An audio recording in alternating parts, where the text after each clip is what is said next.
ABN News International. अस्सलाम वालेकुम नाज़रीन, मैं हूँ आयशा शब्बीर और आप देख रहे हैं ABN न्यूज़ इंटरनेशनल। नज़र डालते हैं आज की अहम खबरों पर। कराची से रिपोर्ट करी नबीला ज़िया। कराची के इलाके गुलिस्तान जौहर में के इलेक्ट्रिक के दफ्तर के बाहर बिजली की बंदिश के खिलाफ मुजाहिरीन ने अनोखा एहतजाज रिकॉर्ड करवाया।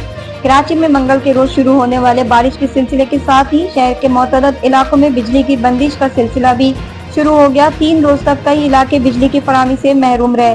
तवील दौरानिये की बिजली की बंदिश से परेशान गुलिस्तान जौहर के रिहायशी नाच उठे, जिसकी वीडियोस मुख्तलिफ सोशल मीडिया प्लेटफॉर्म पर वायरल हो गई। वायरल वीडियो में देख सकते हैं गुलिस्तान जौहर के ब्लॉक 9 के शहरियों ने ढोल की थाप पर रक्स करके अपना एहतजाज रिकॉर्ड करवाया। मुजाहिरीन के मुताबिक गुलिस्तान जौहर ब्लॉक 9 में 85% से ज्यादा बिलिंग होने के बावजूद बारिशों के दौरान 56 घंटों से जायद बिजली की बंदिश का सामना करना पड़ा। मुजाहिरीन का कहना है कि ढोल की थाप पर एहतजाज करने का मकसद इंतजामिया को शर्म दिलाना है।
मज़ीद खबरों और अपडेट्स के लिए देखते रहें ABN news international. Subscribe and keep watching ABN News International.